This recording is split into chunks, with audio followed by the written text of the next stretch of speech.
पदाधिकारी, कार्यकर्ते आणि स्वतः मतदार देखील यामध्ये उपस्थित होते। त्यामुळे रवींद्र फाटक यांचा विजय पक्का आहे आणि प्रचंड मताधिक्याने महायुतीचे उमेदवार रवींद्र फाटक प्रचंड मताधिक्याने विजयी होतील हा विश्वास या ठिकाणी व्यक्त करतो।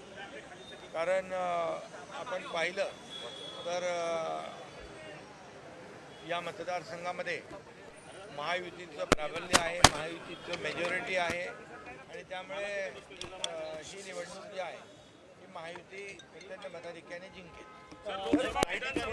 पूर्वी या ठिकाणी महाविकास आघाडी देखील फॉर्म भरलेले आहे, काय वाटतं किती त्यांचं आव्हान असेल?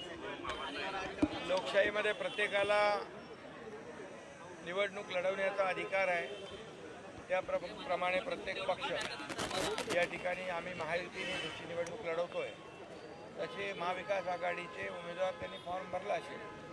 परंतु मी आपल्याला सांगतो फक्त ठाणे पालघरच नाही तर महाराष्ट्रामध्ये ज्या 17 जागा आहेत त्या 17च्या 17 जागांमध्ये महायुतीचं प्राबल्य आहे, महायुती विजयी होईल। सर, काही ठिकाणी शिवसेनेकडून रायगड असेल किंवा छत्रपती संभाजीनगर असेल त्या ठिकाणी शिवसेनेकडून महायुतीच्या उमेदवाराच्या समोर आपण देखील शिवसेनेकडून काही ठिकाणी भाजपने बदलेत, काही ठिकाणी आपण बदलले। 4 तारीख उमेदवारी मागे घेण्याची मुदत आहे अंतिम आणि आम्ही महायुतीचे सर्व पदाधिकारी एकत्र बसून यावर निर्णय घेऊ आणि महायुती मध्ये एकाच्या समोर महायुतीतला दुसरा जो कोणी भरला असेल फॉर्म तो माघारी घेईल। एकत्र येऊ असं अंबादास दानवे म्हणतात, काय वाटतंय? अंबादास दानवे म्हणालेले आहेत दोन्ही शिवसेना भविष्यात एकत्र यायला पाहिजे।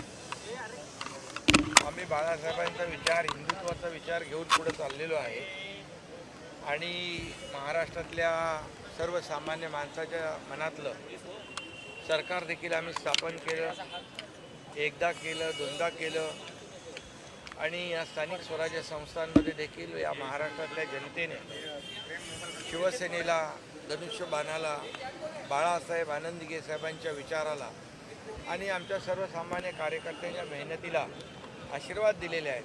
त्यामुळे आमची घोडदौड विजयी अशीच पुढे चालू आहे।